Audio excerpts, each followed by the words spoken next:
Good afternoon, everybody. Ryan Hansen with Bon Voyage Travel here. Welcome to our webinar. I'm going to give a few minutes, and maybe even less than that, for the Zoom room here to fill up. We've done enough of these over the last couple of years that we recognize some people have a few technology issues or making sure that the audio works. And I can see the room is starting to fill up with plenty of very interested travelers in a style of travel that I'm sure you are wanting to know more about, because it's pretty new and emerging, relatively speaking. But I'll introduce our primary speaker here in a minute, and he will go through the entire program for us in detail. And you'll find out by the end of the presentation that this is not new to him. He is exceptionally well versed in this style of travel, and there's some unbelievable stats that he's going to share. I'll tip one to you guys. The amount of times he has set foot on Antarctica is mind-blowing. So just to give him a little bit of credibility as we venture into this great space called expedition travel, and specifically how you can become an explorer with Silversea Expeditions. I'll set the stage here and we'll go ahead and get started. I know we may have a few stragglers come in, but by the time they're in, Conrad will be off and running, and they can catch up pretty quickly. But again, welcome. My name is Ryan Hansen. I'm the president of Bon Voyage Travel, and we're very excited to bring people from all over the country together here in this Zoom room to chat about something that we are very passionate about at Bon Voyage, and that is our partnership with Silversea Cruises and the space that they live in. Not only do they provide exceptional 6-star luxury cruising, they do it to more destinations than anyone on the globe. And some of the destinations are going to be highlighted today. They do it better than anyone out there on the cruise side of things. And Conrad's going to give you all the specifics, but I've had the experience of sailing on one of the Silversea Expeditionary ships in their fleet, the newest ship in the fleet, Silver Endeavor. I've seen it up close and personal. I've touched the beds and the sheets, and I've been on that ship and understand it's a difference that you will want to experience. It's unique in this space. Without further ado, I'm not the expert on this call. It's Conrad Combrink, who heads up the expedition side of everything that is to do with Silversea Cruises. Conrad and I were on that ship together just last fall. So we were talking about it before the Zoom started here today, about remembering some of the wonderful cuisine that we had, which, by the way, not a lot of cruise lines tout their cuisine and their onboard experience when they talk about expeditions. Silversea is a leader in that space. Conrad, I'm thrilled to see you again and glad to have you on with us. Ryan, thank you so much. And thank you to everybody for making the time today to join us to learn a little bit more about Silversea, and particularly Silversea Expeditions. And to dive right in, I always like to remind myself and our partners and our guests what Silversea really stands for. We often get compared to cruise lines, and of course we have got wonderful ships that sail around the world. But the reality is we don't call ourselves Silversea Cruises. We call ourselves Silversea because we truly are a destination experience company. We simply happen to do it from a platform on luxury ships. And our vision is pretty simple for us. And the team and I, every single day when we develop itineraries and destination experiences, we have this in the forefront of our thoughts every single day, that nothing stands between you and the authentic beauty of the world. And we deliver that experiences. We unlock those deeper experiences, as I mentioned, with these wonderfully luxurious ships in our fleet, both on our classic as well as our expedition side of the business. When we look at the expedition, specifically the expedition side of the business, it has to be a cohesive itinerary story that we tell. And today I'm going to take you on a little journey into 3 distinct different regions that we visit with our expeditions. We're going to look at Africa and the Indian Ocean, which is an area that not many people think of when they think of an expedition. We're going to jump over to the Arctic, and then we'll end up in Antarctica. And hopefully I'll be able to bring across some of that wonderful destination experiences during the next few minutes. The team and I, whenever we look at a Silversea expedition, the methodology that we use, we have 5 key pillars that we focus on for every single one of our expeditions. First and foremost is the education and enrichment. We don't have entertainment on our expedition ships like you would imagine on larger ships, floor shows and cabaret shows. For sure, we have a pianist or a cocktail pianist with background music, but it is really our expedition team on board the ship that bring the destination alive. We have got a very large expedition team on all our expedition ships, and our guest to expedition staff ratio is one of the highest in the industry. But these individuals are there to deliver true immersive educational experiences, both on board the ship and at the destination. The activities, we very carefully crafted different levels of activities. Different activities will target different levels of interest and also physical abilities. The scenery, of course, is always around us in these remarkable destinations. Culturally or historically, we pay a lot of attention to the region, to the cultures that we'll be interacting with, and really develop a partnership with the destination and foster a respect, not only from the company with the communities that we visit, but also the guests that are on board our ship. And then, of course, wildlife is instrumental for us.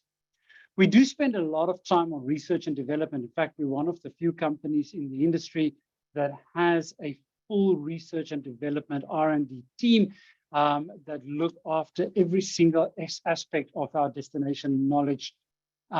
Our ESG component, the relationship that we have with the destination, whether it's environmentally or whether it is with the culture or the communities that we have, we feel that we have to have a positive relationship with the destination because for us, the sustainable travel is something that we take very, very serious. And then, as I mentioned earlier, every single itinerary that we offer has to tell a cohesive story. It has to have a compelling narrative for us in delivering those authentic experiences. And it does mean that sometimes when we go out and the team and I, I'm so blessed. I work with an incredible team of talented destination architects, and they come up with some incredible ideas to really help us deliver on this vision to bring you closer to the authentic beauty of the world. And with that, we actually set out a couple of years ago and started looking at some of the opportunities of areas that hasn't really been explored in depth on expedition. And if you haven't figured it out yet, my accent, I'm from South Africa. I grew up in South Africa, and my family and I moved to Miami, Florida about 4 years ago. So we're proud residents down here in Miami. But I always wanted to develop a product and a program on the South African coast. And until recently, the South African government was not really keen on working with the cruise industry, and they had very specific ideas of what a cruise needed to be and where they could go. And over the last 2 years, we've really fostered a relationship with the South African government and with different communities along the coast.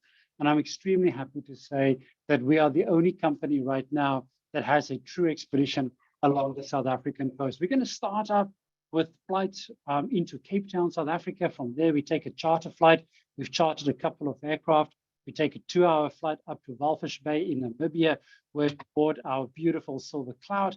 And then we start making our journey along the Namibian coast south towards Luderitz, where we'll visit Kommanskop, a ghost town. It is remarkable, the history, the communities that live there, but also fascinating to see this little mining community, how it flourished and how it's now disappearing, and how this town is being taken, or nature is reclaiming this town. You can see a Kommanskop, really fascinating. We then go into South Africa. It's just a night sail, and we will make history next year when we will go into Port Nolloth, which is a small community in the northwest side of South Africa. It's never had any cruise ships, very, very little tourism, no tourism infrastructure as such. And we've gone ahead and worked over the last few years with the community, and we are going to take all our guests ashore And we're going to work, and we have already worked with the local farming community, and they're going to put up a South African braai. Now, that is a barbecue, but it really isn't a barbecue. It's, we call it a braai in South Africa, and it's sausages and meat, and it's about being together, and it's about all sorts of wonderful interactions. And, you've got open fires, and you're around the fire. So it's a very, very typically traditional thing that all South Africans engage in. And this, again, just allows us to showcase the authenticity of the area. And so all our guests will have a wonderful afternoon with the farming community at Port Nolloth. We then continue further south towards Langebaan, and we'll spend a day and a half in the beautiful lagoon of Langebaan, visiting towns like Paternoster, fishing communities, where we engage with the fishermen, see them bring the catch of the day out from the Atlantic Ocean, walks in nature reserves like Cape Columbine, where we will be able to explore the magnificent flora of the area. The bird life is incredible. And then, of course, the west coast of South Africa is famous for its oysters. So we actually on this beach, this is a photo I took while we were scouting. On this beach, we're going to set up for our guests the opportunity to have beautifully fresh oysters from the ocean that day.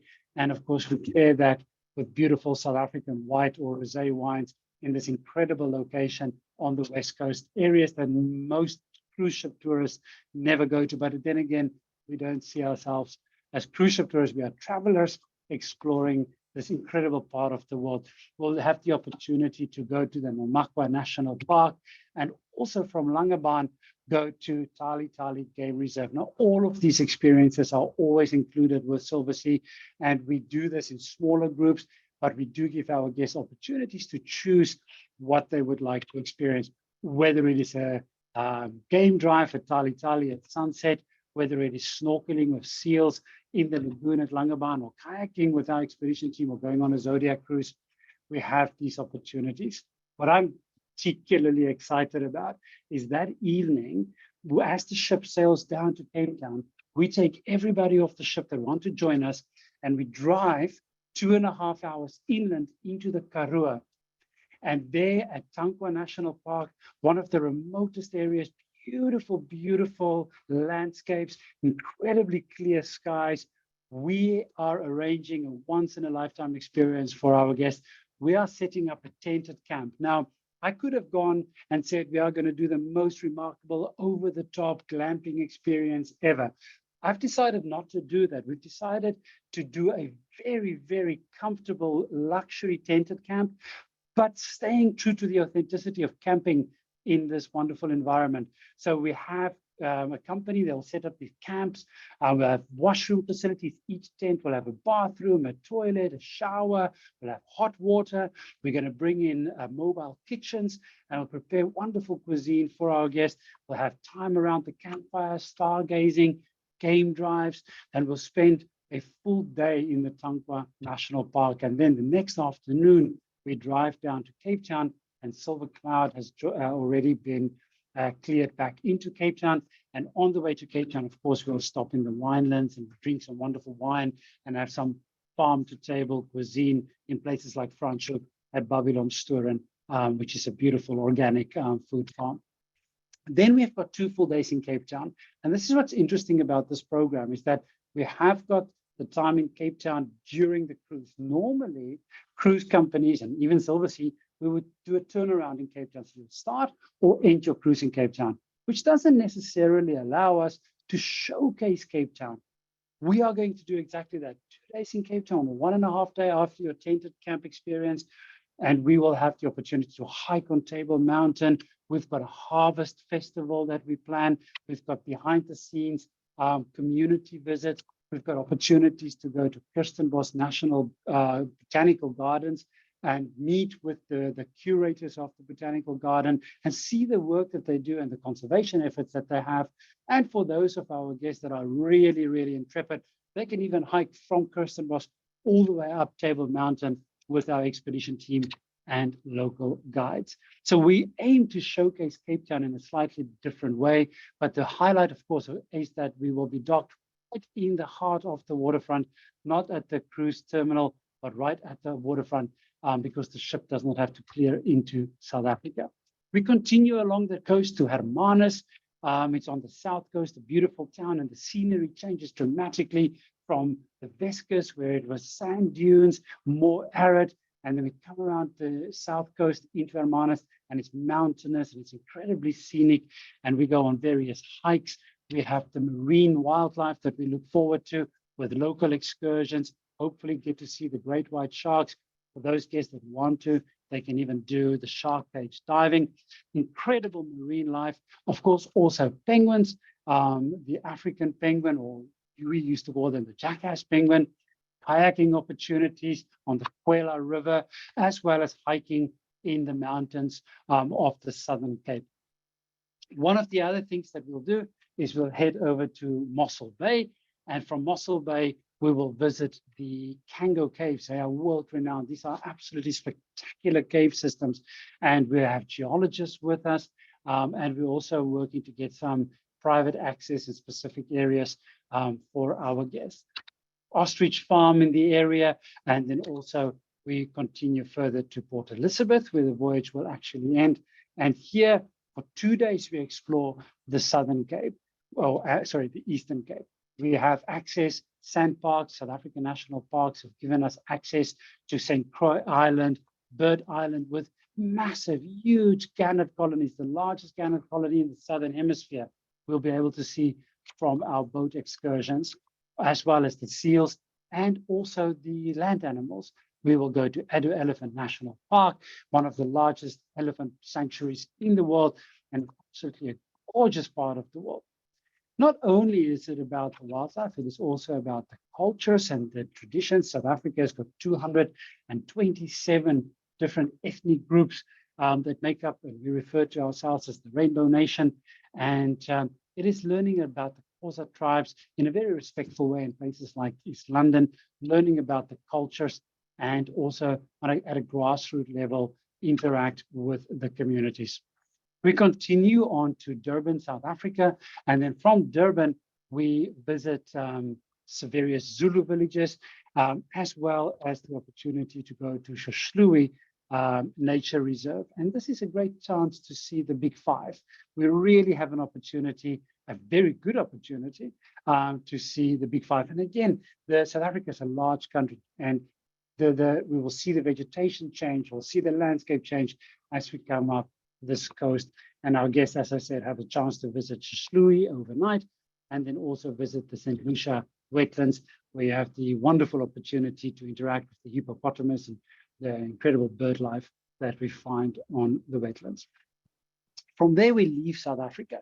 We go to Mozambique, and then from there, we head over to Madagascar. Now, I do think it's important to pause here and just mention that all of what I'm talking about are actually different voyages. And at the end of this region, I will just show you contextually how they fit into the puzzle. Madagascar, for me, is a fascinating country. You know, it's one of the largest islands in the world.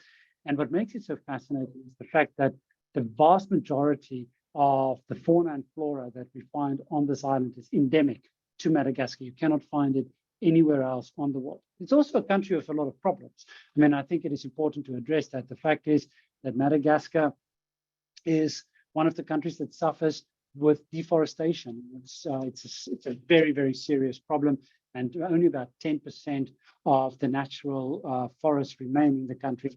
And we make a point to take our guests to see the areas that remain still untouched, such as the Boaba Valley. We get chances to see in the Karindi Forest Reserve the Futsas. We get to see incredible lemurs up close. But it's also about the people, and I love interacting with people. I love considering myself and our guests that we are travelers and not tourists. And being a traveler means that sometimes we go to destinations without much planned, and we just interact with the communities. We visit with the communities. We bring our zodiacs, our ship anchors. We bring our zodiacs ashore, and we wade through the water, and we visit fishing villages along the coast of Madagascar. We go on dhows, and we go out with the fishermen, and we see how they live. You know, we try and gain a perspective and an understanding with a very short glimpse into their lifestyle. And we, of course, do that with the utmost respect for these communities that we visit. We visit places like Ilha de Mozambique, where we learn about the fascinating history of the trade routes between India, Middle East, and Europe along the East African coast. The Portuguese had a massive influence on East Africa, and their main trading post was Mozambique Island. So you can still see this colonial architecture that survived till today. But one of my favorite things anyway to do on Ilha de Mozambique is actually to go to a local restaurant and eat prawns. They've got these wonderful big Mozambique prawns. I mean, they're huge, massive. And they have these ice cold 1 liter beers. And so what we've arranged is with various restaurants. So I guess we'll just take a key card, get access to a restaurant, and have whatever they want from the menu. And of course, we pick up the tab. But it's an opportunity to have a local experience, an authentic experience, without us constantly herding people, and allow people to have guiding people, but allow them to have the experience that really resonates with so many of you when you travel, to have that immersive local experience. Learning about the Sultanate of Kilwa Kisawani. It was a huge sultanate, and few people know about the existence of Kilwa Kisawani, let alone have been. So we spent a day exploring the archaeological site of Kilwa Kisawani with local guides before we head over to Fanjove Island in Tanzania, where we start snorkeling. Silver Cloud has got glass bottom boats. We've got snorkel platforms. We have snorkel equipment on board, marine biologists. So we spend a bit of time in the water before heading to Zanzibar, where we spent a day. And then from Zanzibar, we go over to Aldabra Atoll. Aldabra Atoll is in the Seychelles. And here it has to be one of nature's most spectacular places. It's an atoll that's 27 kilometers wide. I do apologize, I've not converted to miles yet. It's about 27 kilometers long, 13 kilometers wide. And this atoll that you can see here, this is the entire atoll on the screen. It drains twice a day at low tide. That means that the marine life that is inside the atoll has to leave at low tide or as the tide goes out. And that allows us to do a really, really cool activity. And I'll come back to that in a second. But on the one side of the atoll, it's completely prohibited to visit. No humans can go there unless you've got a very, very strictly controlled permit, which we can't get. But it's purely for science. But the reason for that is because on this side of the island, more than 150,000 of these amazing giant tortoises live. Now we get to see them because they're all over the atoll. But on the one side, they are prolific. And it's incredible to think that there are still these little parts of our planet where humans can't go and where the wildlife still thrive. Going back to the tides going out, it's a really, really cool activity. So what we do is we drop people inside the lagoon. And as the tide goes out, we just do a gentle drift snorkel out towards our zodiacs. And as you exit the lagoon, sorry, the atoll, the channels, our zodiacs pick you up, take you back in. If you want to drop in the water, you can go out again. And you can see incredible wildlife, sharks and turtles and rays. It really is very impressive. We also spend a lot of time on the zodiacs exploring the atoll, both inside and outside, depending on the tide. And the bird life is similar to what you can expect to find in places like the Galapagos, because it is nature untouched, and the bird life and the wildlife was allowed to thrive here without human interference. It is such a remarkable place that we spent 3 days of drifting off the coast. We can't anchor, it's really a deep ocean, and we just drift there, and we use our glass bottom boats and our snorkel platforms and our zodiacs and our large expedition team to explore this part of the world. Very quickly, I want to go into the polar regions. We are really excited about, I'm sure you can tell, we're really excited about this voyage. A lot of the detail that I went in today is not yet on our website. We're finalizing some of the activities, I'm really excited to be hosting this voyage together with our partly South African expedition team. We're going to start in Walvis Bay.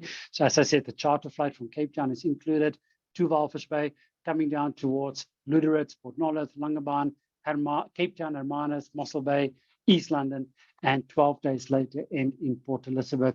It's going to be a fascinating insight into South Africa. It's a South Africa that few people get to see. And again, it's South Africa where we feel we are going to bring out the authenticity of South Africa that is not necessarily the South Africa that's on the regular tourist path. From Port Elizabeth, we have a 30-day voyage that goes and touches all of what I've just described, with the exception of Namibia and Port Nolloth, and then goes into Maputo. It goes beyond that into Madagascar, island of Mozambique, Kilwa, Kisawani, Zanzibar, Seychelles. And if you have 30 days, it is an incredible insight into South Africa. It is an incredible opportunity to compare the different regions of Southern and East Africa.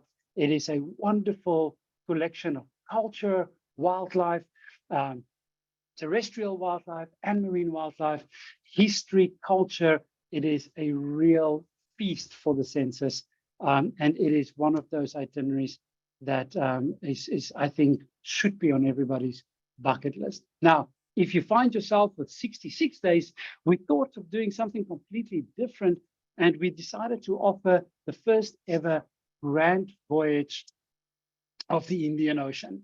This voyage starts off in Port Elizabeth. In fact, it starts off with business class flights that are included in the fare. We fly you business class down to South Africa into Port Elizabeth, where our grand voyage guests will have an exclusive 2-night free cruise safari at the world-renowned Shamwari Game Reserve. This is the only place in South Africa or in Africa where you can see the Big 5 malaria-free area. And it is a beautiful park. I've been to Shamwari many times, and it really lives up to the expectations. You board Silver Cloud, you do the whole Indian Ocean, the South Africa part, East Coast, going into the Maldives, India, then over to the Andaman, Sri Lanka, Andaman Islands, down to Sumatra to see the orangutans, along the Indonesian islands of Java, going to places like Komodo to see the Komodo dragons, Pink Beach, of course, the highlights, and then into Australia. And we're not going to talk about this today, but the Kimberley region in the northwest corner of Australia, absolutely fascinating. It's a huge, unpopulated, incredible natural history place. And so it is truly a complete overview of the Indian Ocean. You cannot get more into 66 days than what we were able to do. This is an exclusive opportunity to our Silversea guests to see the Indian Ocean with Silversea. We've got, for our grand voyage, exclusive experiences that nobody else can, not even the other guests on the ship will be able to do. These are events and experiences that we interject throughout the voyage for our guests, like behind the scenes experiences at the St. Lucia wetlands. We've got private experiences at Chumbe Island Marine Park. We've got a festival in Cochin in the backwaters. In the Andaman Islands, a beach barbecue just for our grand voyage, and so on and so forth. So it really is quite an incredible voyage. Hanging up our tropical hats, we're heading over to the Arctic, and we focus very heavily on Greenland and the Canadian Arctic, ladies and gentlemen. It is an incredibly beautiful part of the world. In fact, few people truly understand how beautiful Canada, the Canadian Arctic, Baffin Island, Ellesmere Island, and then Greenland is. In fact, for those guests that are familiar with the Norwegian fjords, the fjord systems in New Zealand, the Chilean fjords, I honestly feel that the fjords in Greenland and Baffin Island are far superior than these. It's different as it is not lush with vegetation, but it's the glaciers, it is the geology, it is incredibly beautiful. And we spend a lot of time cruising in these deep fjords with not a human in sight, not another ship in sight for days. We also, of course, spend a lot of time looking for wildlife. And in the Arctic, the diversity is incredible. Now, we have to be very clear that as opposed to Antarctica, where you have got a few species, but vast quantities, the Arctic, you've got more species, but less quantities. And especially on land animals, because you've got polar bears, you've got foxes. So there's predators that actually prevent large quantities of birds or other animals to flourish in the spot. But we spend a lot of time in our zodiacs looking for the wildlife, to look for the polar bears, look for the whales, and we do get to see them. We get to see in specific areas like Walrus Island, up in Canada. We get to see large quantities of walrus in their natural environment. The bird cliffs, the time of year that we visit, especially earlier on in the season, teeming with life. And then again, what I specifically love about the Canadian Arctic is the fact that we get to interact with local communities, places where we can learn about the soapstone carvings. We see these small little towns and visit, the small little colorful towns in Greenland, and then going for hiking opportunities, especially in Greenland where there's not that many wildlife encounters.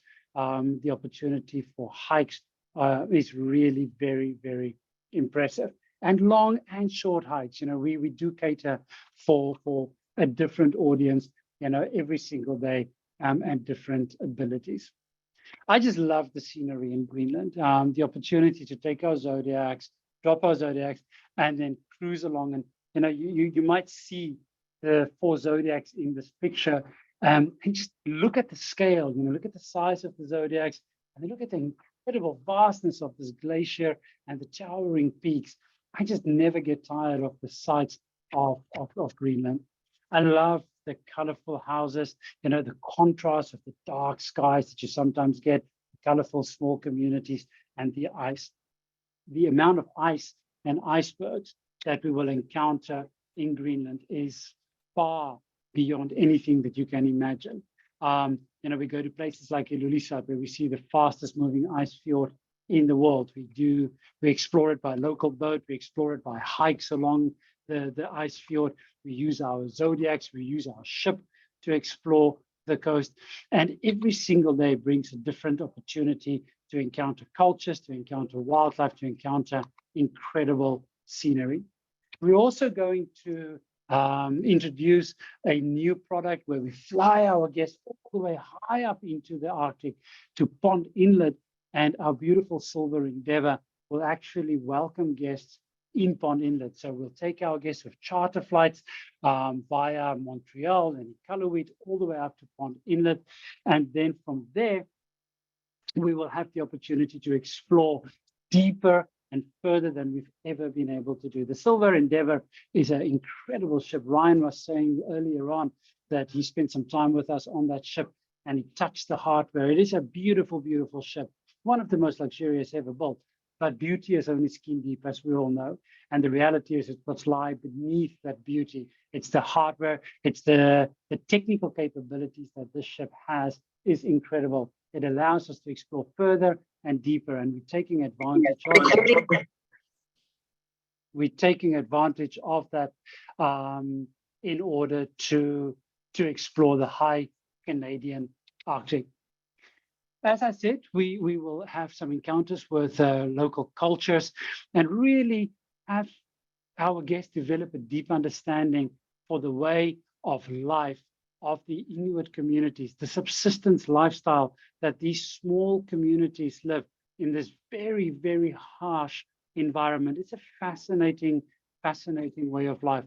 We also get to learn from our onboard experts about the history of the explorers, modern day explorers like Roald Amundsen, that was the first to go through the Northwest Passage, the first European actually to go through the Northwest Passage. We'll learn about the Franklin expedition, the ill-fated Franklin expedition.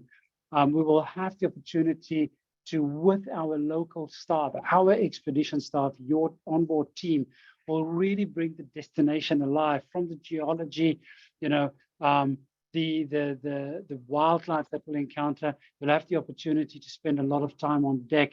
As it's deep fjord systems, we are able to really cruise and navigate close to shore. And the scenery, as I mentioned earlier, is absolutely incredible. We also have, of course, as always, our kayak team on standby to take our guests kayaking. We've got our ornithologist, our marine biologist, to teach our guests about the wildlife that they will be observing during the expedition. And, the opportunities to interact with nature is really boundless, whether it's ice cruising and looking for polar bears on the ice, or whether it is seeing whales, whether it's from the ship or from the Zodiac, the wildlife encounters are very, very real, especially in the Canadian Arctic. As I mentioned, we have the opportunity to interact with the communities. We have the opportunity in some of the voyages to see the aurora borealis. As I said before, the ice in the Canadian Arctic and in Greenland is something that really attracts me, and that always leaves an imprint on me. In fact, for those of you that might have been to Antarctica or might have seen videos or pictures of Antarctica, you probably imagine these huge towering icebergs, and you do get them, especially the tabular icebergs in Antarctica. But when you look at the Canadian Arctic and Greenland, the icebergs, the ice formations that we get to see in this part of the world, is far beyond anything that you can imagine seeing in Antarctica.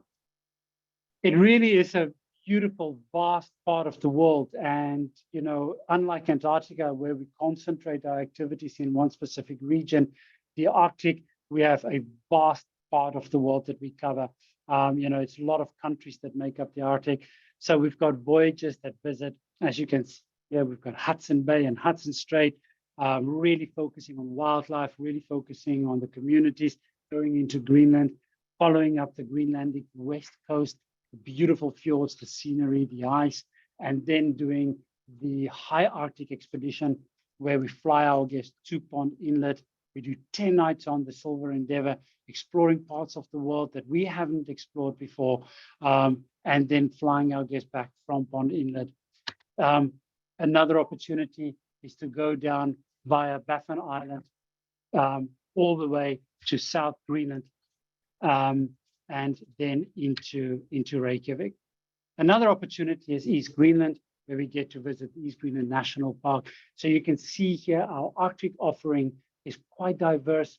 And what I was showing you in this slide presentation is a bit of a taste of all of these different areas. And, if you speak to your Bon Voyage travel expert, they will be able to guide you in terms of which voyages will feature, more wildlife prominent, or more ice, or a little bit less ice, more culture, because it is a vast part of our world. I want to spend the last bit of time that we have really talking about one of my favorite parts of the world. I mean, Antarctica is unlike any destination on our planet, and it really is very difficult to speak about Antarctica unless you really have been there. And hopefully I'll be able to convey some of the essence of what Antarctica is. We have 3 different Antarctica offerings. We have got a fly cruise for our guests that don't want to go across the Drake Passage, or that is a little bit short on time. So we fly our guests to Antarctica, very, very popular 6-night voyage. You get a full 6-night experience in the Antarctic Peninsula. Or if you want to have the Drake Passage experience with the 10-night sailings round trip from Port Williams. And we also have the longer 80-night sailings that includes the Falklands and South Georgia. Today, we'll focus more on the Antarctic experience, not on the Falklands and South Georgia. We've got an exclusive partnership with DAP Antarctic Airways to transport our guests from Santiago to Port Williams. And we do so in a business class style. These aircraft that we've chartered normally has 105 passengers. We operate with 64 passengers only. We increased the pitch in a 2-2 configuration, lots of space. We've got our own in-flight entertainment system that we've developed. We've upgraded the catering. The entire crew has been trained to Silversea standards. So it really is an elevated experience. As this is a 3.5-hour flight from Santiago to Port Williams, it really is something that we felt that we needed to upgrade. We also fly with these same aircraft down to Antarctica to offer our fly cruise experience. And these remarkably versatile aircraft take our guests all the way down to King George if they choose to use their fly cruise experience. As I said, Antarctica is an interesting destination because it conjures up so many emotions, and it isn't until you have truly been to Antarctica that you will understand what Antarctica actually means. Ryan alluded to the fact that I've had a few trips down there. I've been extremely fortunate in my career that I've done 80 trips to Antarctica, and each of these 80 trips has been very, very different. Even within the trips, the conditions change and the emotions change. And so we try to bring that across with our destination delivery, but it is those emotions that you have that makes Antarctica unique. It's those emotions that you have when you stand on the deck of the Silver Endeavour, or Silver Cloud, or Silver Wind, and the ships just go gently, pushes through the ice with their ice strengthened hulls.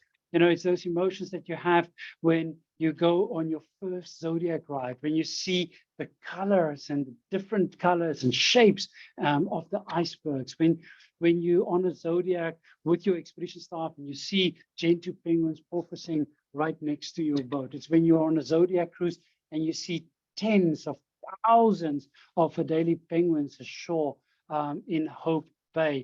When you see a humpback whale, just gently swimming next to your boat and then diving as it goes down for feeding, and you see that beautiful tail coming out of the water and then just majestically disappear below the surface of the ocean. It's when you have those interactions with the wildlife that you simply cannot expect to have anywhere else in the world, because it is the only place on the planet where you are part of the experience, where you are not intruding. You are at one with nature, because nature is all around us. It is when you have the opportunity to interact with a 45-ton animal as you would interact with your neighbor, when you have a mother humpback whale bring her calf up to your Zodiac and almost like showing her calf, say, hey, look at these humans, look at these guys coming to visit us. It's when when you truly see nature at its best, when you see these wonderful leopard seals on the ice floe, and as they gently slip into the water from their ice floe and go hunt. And I do have to admit, they go hunt for penguins, but we also, of course, get to see the penguins. We get to see them make nests. We get to see their eggs. We get to see the chicks. We get to see the penguins grow up. We get to see them turn into adults in a very, very short period of time in Antarctica. Of course, in one trip, we don't get to witness all of that. But between November and March, Antarctica comes alive. And no matter when you go to Antarctica, whether it's October, November, December, January, February, or March, you will have an incredible experience, because you will have a glimpse into what Antarctica is in that moment. And you will have the opportunity to live in that moment, whether it is walking on the ice, whether it is with our team, kayaking ashore, kayaking along the ice, learning from the experts, learning from the expedition staff in small groups when you're ashore. These people are so passionate about expedition travel. Our teams are so passionate about travel and sharing their knowledge, whether it is their knowledge on geology or marine biology, or whether it's their knowledge on the exploration, the great explorations of the early 1900s. No matter what it is, I think it is always fascinating to spend time with the expedition staff, whether it's in the Zodiacs, where all our Zodiacs are operated by expedition staff, whether it's being with the expedition staff shoreside, or being with them on board the ship, out on the decks while we cruise this area, learning from them through formal lectures, learning from them, interacting with them during dinners and casual sessions in the bar and the observation lounge, forming lifelong friendships with the expedition staff, with your fellow travelers. It is an exceptional part of the world, ladies and gentlemen. It is when you are out there and you realize that you are actually looking at the same Antarctica that Shackleton, Scott, Amundsen, Bellinghausen, Gerlach, any of these great explorers during the great heroic age of exploration, you are looking at the same Antarctica than they looked at.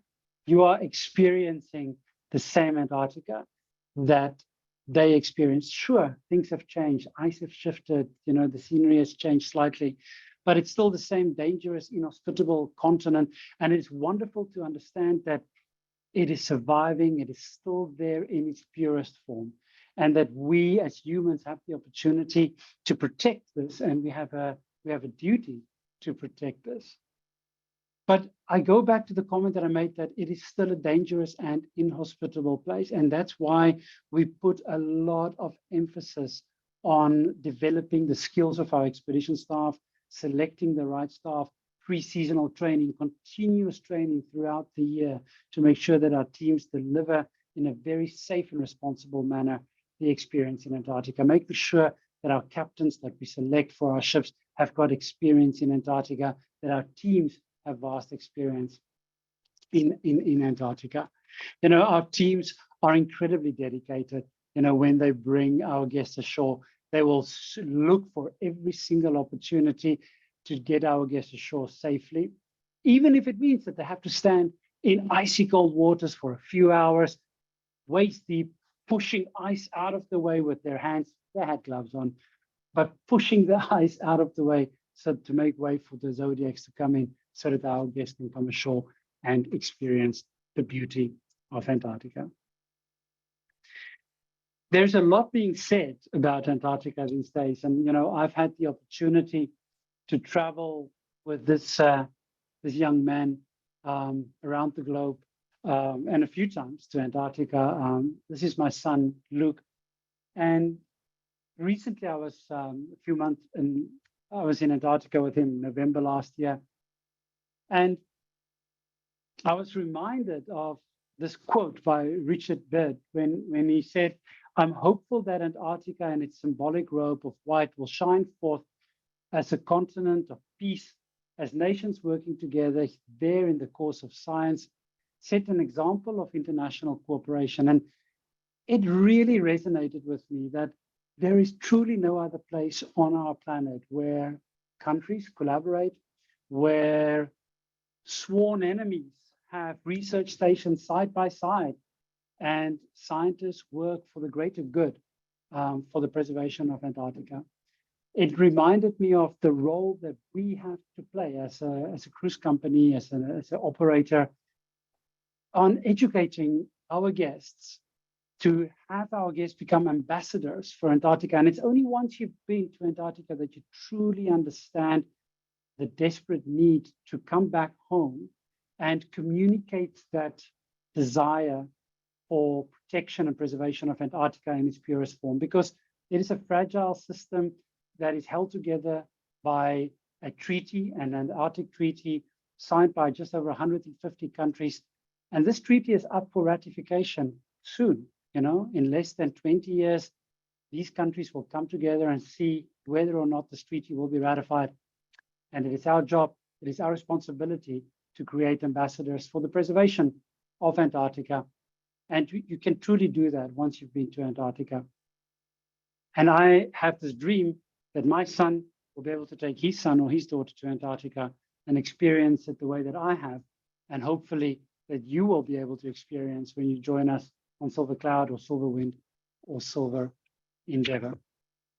We do have some offerings. I believe that our sales team and the Bon Voyage team are eager to talk to you about this. We have a $500 saving per suite at this stage, and $250 savings for solo travelers for bookings made from June 8 to June 15.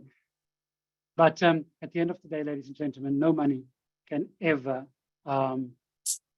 put the experiences into perspective.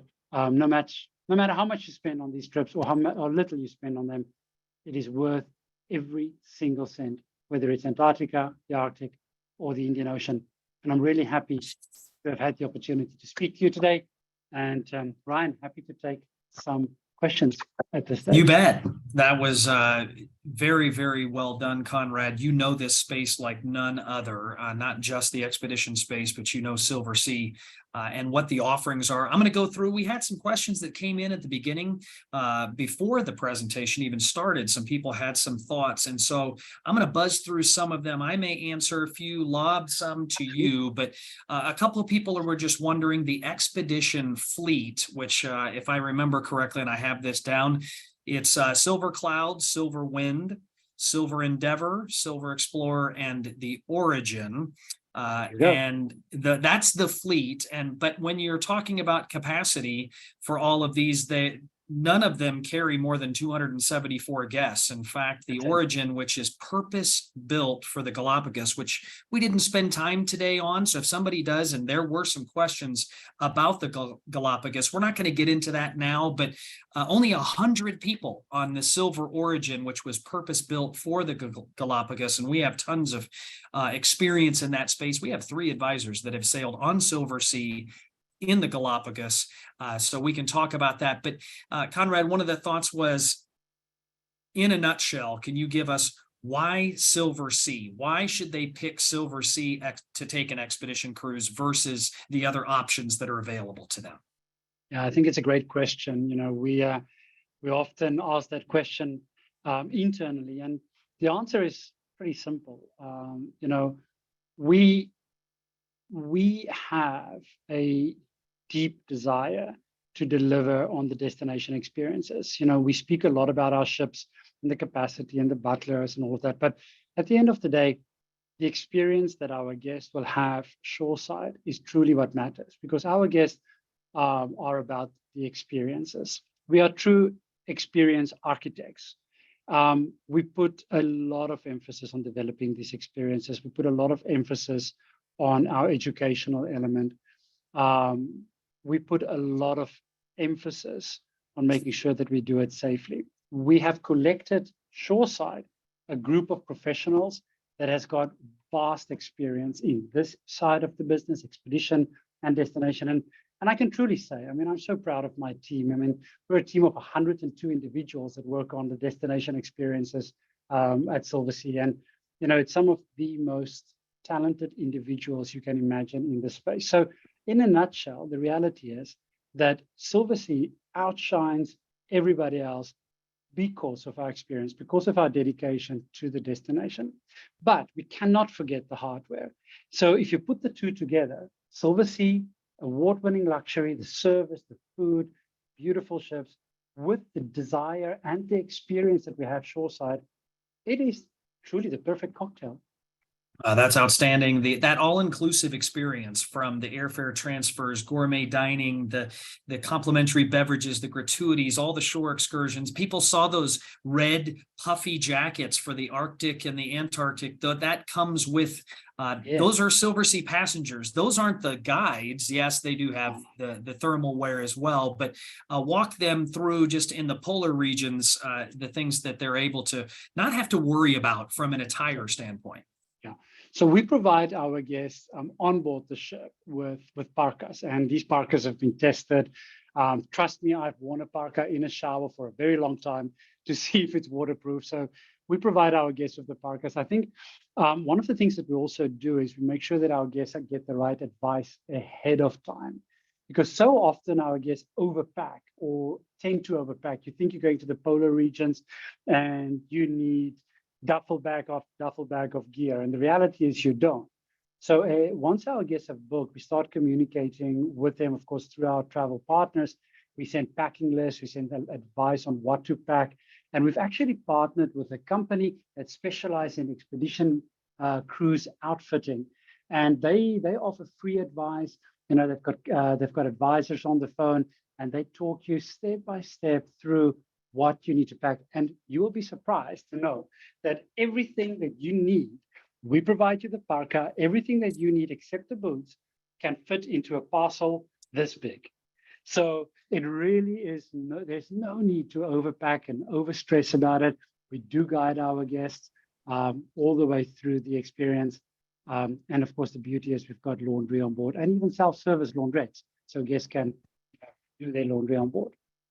One of the objections that I've heard over the years to an expedition traveler, from an expedition traveler, is I'm not in shape enough. I might have mobility issues. How taxing is this? Like really hardcore expedition travel? Maybe paint the picture of someone that, what's the average guest? What does that person's abilities from a physical standpoint, maybe an age demographic as well, kind of paint the picture of that traveler? So we cater to all demographics. Our average age on Silversea Expeditions might surprise many of our guests here this afternoon, but the average age is around about 70, so 70. Different countries have different demographics, but that's about the average age. We've had young travelers from 3 years of age. I mean, of course, they can't go in the Zodiacs, but we've also had travelers as elderly as 96, and we had a lady celebrate her 100th birthday in Antarctica recently with us. The fact is that if you think of Antarctica, and if you think about the Arctic specifically, that is probably some of the easiest expeditions for our guests to participate in. Our crew are incredibly skilled in all our expeditions to take our guests from the ship onto the Zodiacs. And again, I have to emphasize the fact that we don't take chances. We are not cowboys, so we take calculated risks when we take our guests ashore, and we only move forward with a landing, with anything activity, if it's safe to do so. So our guests, all our guests, can get off the ship. The only thing is, if you're in a wheelchair, we can't help you on an expedition, and I wouldn't recommend that. But if you have some mobility issues, speak to us, bring it up with the Bon Voyage travel advisors, and we can address this. But the reality is, you can experience Antarctica from the ship's deck, from Zodiacs, on the Zodiac cruise. Even when you go ashore, we help you ashore. You don't have to go on the hikes to have a remarkable immersive experience in Antarctica. So it is truly for everybody. I mean, the days where the hardships and safe return was doubtful, like Shackleton said, those days are over. We are absolutely capable of bringing all our guests ashore in a safe way. Excellent response. And one of our great clients, Ray Pramuka, who we know well, just commented in the chat here. He's traveled with Antarctica and with Silversea, if I remember correctly, and said, hey, there's varying levels from flat hikes to more expeditionary type hiking to, as you said, you can immerse yourself from the deck of the ship and have such a great experience. But on and off those Zodiacs, I think, is an important thing for me. That's a differentiator to me in this space, is make sure if you're one of our clients and you're listening in and you're like, well, don't other cruise lines go on these expedition experiences? Conrad touched on a couple of things. The landings, make sure you understand, because a lot of cruise lines will just drive by Antarctica, and I'm using drive by as a loose term. You want to get on that Zodiac and experience not just the landings of Antarctica, but the cruising in and around the icebergs of Antarctica. But then he touched on the Arctic and the amount of places that no other cruise line is going to in Greenland. Nobody. Like, this is the first time Silversea's even going to some of these places. So if you are that person that wants to go to truly the uncharted destinations that the globe has to offer, Silversea is the option for you. Just maybe some quick touchback on the Drake Passage. Lots of conversation for those of us that have done a little bit of research about the Drake Passage. Just quickly again, how does Silversea navigate the Drake Passage? Those three different ways that you can get to Antarctica, maybe with some people want to sail the Drake Passage to say they've done it. Others want to avoid it as best as possible with the fly cruise. So if you could touch on that briefly one more time. So I have to say that it was on trip number 78 that I went to Antarctica for the first time on a flight. And I got on a flight in Punta Arenas and I landed in Antarctica 1 hour, 45 minutes later. And I had to question myself why I crossed the Drake Passage over 150 times. But the reality is, the Drake Passage shouldn't be a deterrent. for anybody. You know, yes, it's some of the roughest waters in the world, but the reality is that we do not cross the Drake Passage if it is in any shape or form going to be a hugely uncomfortable ride.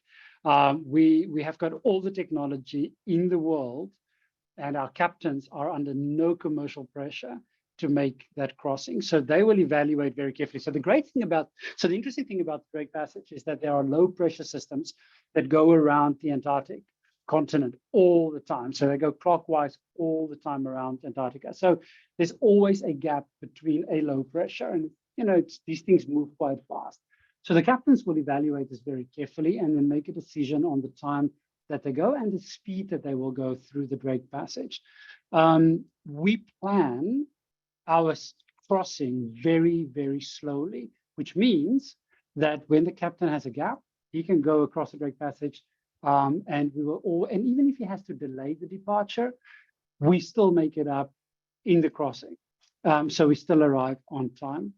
So safety, I know you've heard me say this again and again today, but safety has to be paramount in all of what we do with expedition.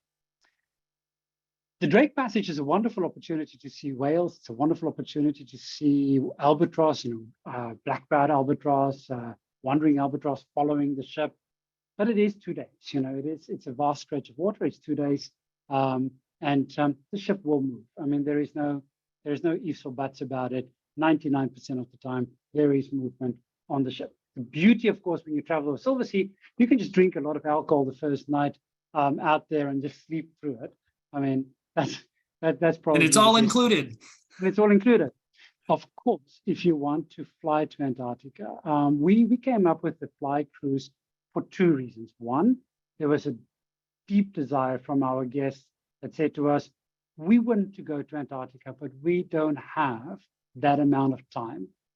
How do we do this shorter? So instead of cutting on the Antarctic experience by doing 2 days Drake Passage, 4 days Antarctica, or 2 days Antarctica, and then Drake Passage back up, research showed us that 7 days is a great time for our guests. And we decided to look at ways to do this. And therefore, we fly our guests to have a full 6 night, 7 day experience in Antarctica, but without the 4 days in the Drake Passage, 2 days south, 2 days north. And of course, as a byproduct, it gives guests that don't want to cruise the Drake Passage the opportunity to fly to Antarctica. And I have to say, it is pretty special to fly and land on this gravel runway. These planes are remarkable. 1 hour, 45 minutes. You don't see much of the Drake Passage normally because there's normally clouds. The question that we normally get, Ryan, is what about turbulence? Because people associate Drake Passage with rough air. Of course, there's no hot air, so really no turbulence on the flight down. It's normally smooth ride. And 1 hour, 45 minutes in Antarctica. I want to just also say that for our guests on the fly cruise voyages, we give you a parka. We also give rubber boots and waterproof pants because you need those to embark the ship. So you'll get those the night before in the hotel. It's complimentary. It will be in the hotel for you. You'll fill out the form. We'll have your sizes. We'll have it delivered to the hotel. You have a briefing the night before with the expedition leader. They tell you what time the flight is. And we'll only know that night what time the flight is because it could be any time in a period of 12 hours when the window opens up in the weather and then we fly down. It really is a great adventure. That's perfect. Thank you for describing that, because for those that have heard that dreaded phrase, the Drake Passage, I think you've dispelled some of those rumors. You've created options for people, which I think is phenomenal. And that's where Silversea, I think, separates themselves from others, is they've found ways to solve problems, found ways to make it unique and special. I'm going to finish with the last couple points. Some people were asking this, and it's always the case. If you want to see penguins, you go south. If you want to see polar bears, you go north. So keep that in mind. You will not see polar bears in Antarctica. So keep that one in mind for those people that I want to go to Antarctica and see it all. Well, guess what? You won't see it all from a polar region standpoint. In that standpoint, I loved how you phrased the way the wildlife interacts with each other from a predatorial standpoint with the different poles. I found that to be a new nugget that I hadn't really thought through. I think, I know it's the old cliche, but it is so true that the only thing that these two areas have got in common is ice, nothing else, nothing else. It is a completely different environment, and it has to have a different set of expectations, and it delivers differently. But yeah, that's it. It's got ice in common, nothing else. Do you get to see emperor penguins in Antarctica? So we don't. You have to go to a very specific part of Antarctica, and it Okay. involves quite often, helicopters and all sorts of things. We don't. I mean, we on a peninsula trip, we normally get to see the gentoo penguins, the Adelie penguins, and the chinstrap penguins. So it's 3 species. On the longer voyages, it goes to Falklands and South Georgia. We see up to 7 species. So you've got the Magellanic penguins, the rockhoppers, the macaronis, the king penguins. Then down in Antarctica, the gentoos, the chinstraps, and the Adelies. I think what has always impressed me is not the diversity of the types of species or the number of species that we see, but it's the quantities of species, the quantities of animals. You go ashore in Antarctica, you see 30,000, 40,000 Adelie penguins. In the Arctic, it's different. The Arctic, I can't tell you how many species we see. I mean, it's the diversity is incredible, but it's just the fact that you don't have the congregations that you have in Antarctica. And, we also need to touch on the fact that polar bears, I mean, they're not like in Antarctica where you're going to, or whales, you're going to see hundreds of them. There are only a few polar bears left in the wild, less than 20,000 of them, and the Arctic is vast. So, on a good trip, we see 3, 4 polar bears. So we need to have the expectations at the right level as well. And that's not a Silversea, that's not unique to Silversea. That's the fact. And we also need to see how we interact with that animal. And we are very serious about this. And this maybe also answers the question that we had earlier. What makes Silversea different? Well, the difference is that although we are very, very set on showing our guests the authentic beauty of the world, giving our guests the experience, we need to understand that we need to do it responsibly. And so when we come across, for instance, a polar bear, our team will assess the condition of that bear, will assess the actions of that bear, how that bear could potentially be spooked by our presence. Because we have to remember, these are marine animals. They roam. They have a short period in the summer to get as fat as possible, to hunt, to get as fat as possible, to conserve energy, so that by the time it gets to the winter months, they can go into their den and survive. So we have a responsibility towards that animal. And so, unfortunately, when it comes up to let's get close to the polar bear or the guests, the polar bear is going to win. The welfare of the animals, the welfare of the wildlife is so important to us. And I think that is probably the last message I want to leave with, is that we do go to these incredible destinations, but we take our responsibility to our guests very serious, but we take our responsibility to the destination, both environmentally and culturally, even more serious. Outstanding finish there. I'm going to wrap it up with 2 thoughts. One of them is thank you, Conrad, for your time, your expertise, your passion came through the screen to me for these regions and this style of travel. I want to thank our clients and our guests for joining us. I hope they came away inspired and ready to travel with Silversea on one of their expedition voyages.